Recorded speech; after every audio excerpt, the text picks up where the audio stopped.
What's up, everybody? It's your boy Officer D. We back with another video. We're gonna go ahead and get the thing started.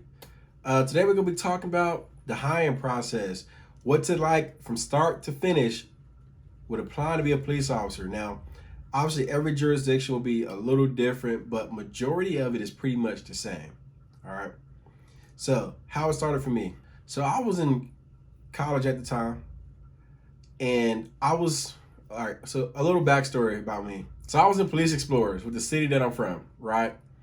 And a guy that I went to Police Explorers with, he had become a police officer in the city that I work in now before I left college. And I did a ton of ride-alongs with him. And I just happened to be like, hey, I'm about to turn 21 pretty soon. I'm about to apply. He's like, go for it, man. He's like, I love it here. It's like, all right. Every time I went there, like, it was always cool. It's like, all right, I'm about to apply. Just one night, randomly, I applied. I was like, they're not gonna respond to me back because I'm not even 21 yet. I'm 20. Like, I doubt it. And I'll be dang. I woke up the next morning, and guess what? They hit your boy back up. And I was like, are you freaking serious? So it was like, you started the application process. Here you go. Here's your packet that you got to fill out. Now, you originally had to apply online, and it's like your regular application online. And then they send you this email with two other application packets. It's like this thick of information. So I'm like, all right, let me get this thing done. Spend my whole night going over that stuff. One packet is just your basic information stuff of your name, date of birth, where you stay at, your history, stuff like that. The next packet is they gave me a pre-questionnaire of what would be on your polygraph test, right? So I guess just to go ahead and let you know, no surprises. They're gonna let you know what you got. So I go to polygraph test. I'm like, dang, this is a lie. Like, all right. So I turned it back in. I'll say, so I was in a different city when I went to college from where I was applying to. It's about an hour and a half away. So I drove up to the city, dropped my application off, went back to school, right? A few days later, they hit me up, said, okay, we're gonna bring you in for an interview. And the day later, you're gonna have to do physical agility test if you pass the interview. So I'm like, okay.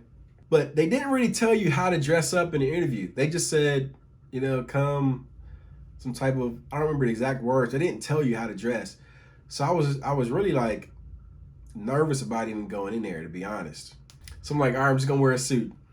I get in there and this guy is sitting, he's already inside, and he's in khakis. He's in khakis and a polo shirt. And I'm here in a full out suit. And I'm sitting there, I didn't speak to him or anything. I'm sitting there and I'm like, gosh, I'm overdressed for this police job. But they don't care nothing about a suit for a police job.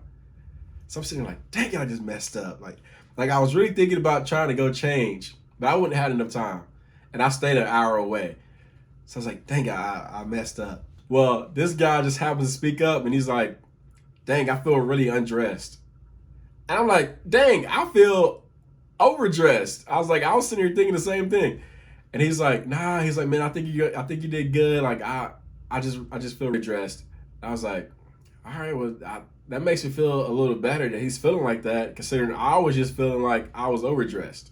Well, they called him in first, and that was the last day I saw that dude. That dude did not get the job here. I don't know why, but that was the last day I ever saw that guy. Right? So I go to the interview, and it is a 4-person panel of officers that are already there, right? And they basically have a sheet of paper. They're going down the list, asking questions. You're sitting right in front of them. And I walked in, shook everybody's hand, introduced myself to every person there, and I sat down in this chair. And they're going with questions. They're asking you, like, they asked a math question for some reason, just to see what your mind was. And I'm sitting there like, it's something crazy like 5 plus 6, which is 11. But I'm sitting there like, is that a trick question? They're like, it's not a trick question. I'm like, I don't know. Why would you ask me 5 plus 6? And they're like, I'm like, all right, it's 11. And they're like, okay, that's all we wanted. So I'm like, all right, like I'm overthinking this whole process, right? They're going to ask you some ethical questions, some background questions. Have you ever been punched in the face? Have you ever punched somebody in the face, and why? And then like, why do you want to be a police officer? Not to give the typical answer of, I want to save the community. You know, give your actual answer. Why do you want to be a police officer, right? Other ethical questions like, and this is an exercise I want y'all to complete in the comments below. So if they ask you, you're driving down the street, somebody passes you doing about 25 miles per hour over the speed limit, you pull them over, it's your mother. It is your mama. What are you going to do? Are you going to write her a citation? Are you going to give her a warning? What are you going to do? And that question like got me thinking, because I'm like, I'm sitting here in front of these police officers, want to be a police officer, and if I say I'm going to let her go, how ethical is that of me? But in my mind, I'm like, I'm going to let my mama go. So y'all tell me in the comments below, what would you do in that situation? Would you let your mama go? Would you write a citation? What do you think? What answer do you think they're looking for? More ethical questions like that of what would you do in a situation? And they're just trying to get your truthful answer. You know, they're just trying to see what you would do, what you think is ethical.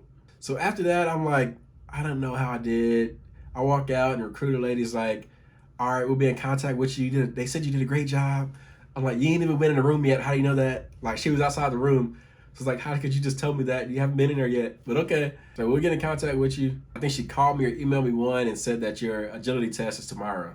So mind you, said an hour and a half away. So it's like, okay, it's so inconvenient right now for me to keep driving this back and forth. But I really wanted this job, and I was going to do it in my little 2002 Mitsubishi Lancer.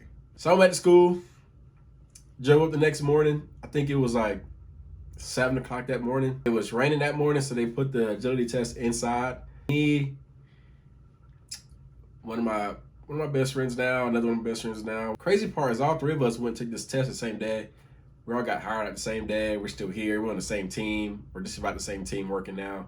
Well, we go take the physical agility test, and I'm like, man, like I started working out a little bit before we went in there.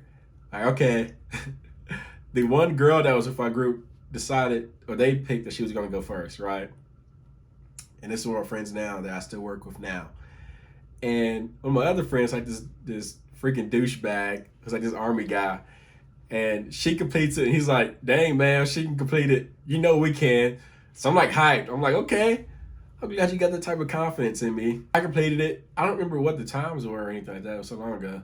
Basically, you're running stuff and picking up a dummy, carrying a dummy a certain amount, and stuff like that. But that was passed. Cool. I think the next portion was the polygraph test. Now remember, they already sent me the questionnaire, right? So I knew what questions they were going to ask, but I was still so freaking nervous. Like, how are you relying on this machine to tell you that I'm telling the truth or not? Like, so that made me extremely nervous.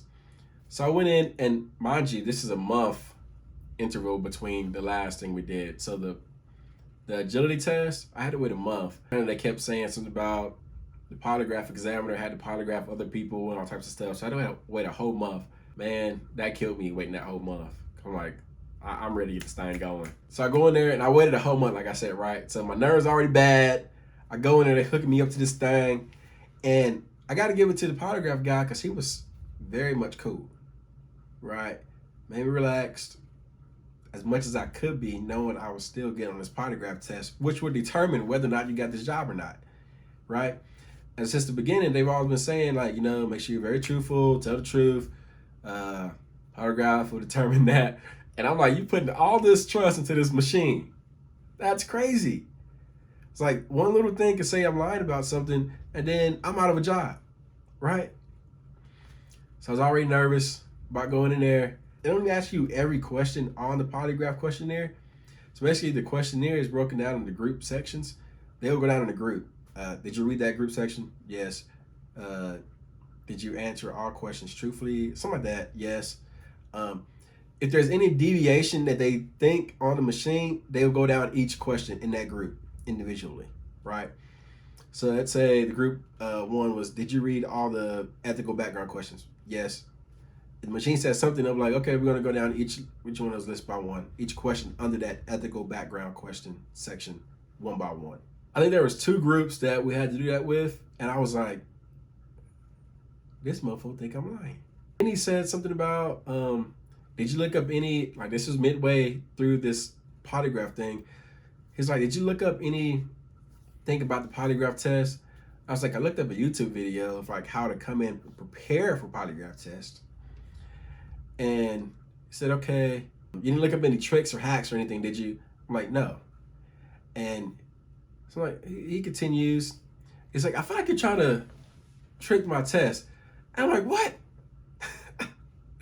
Like, I'm sitting here trying not to pass out, because he had just told me before, he's like, just breathe. Like, I'm like really freaking out about this test.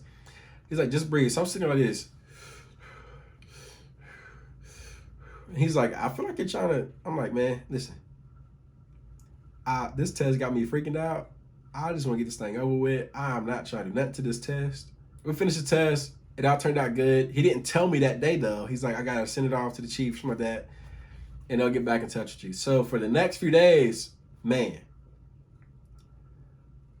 I was like,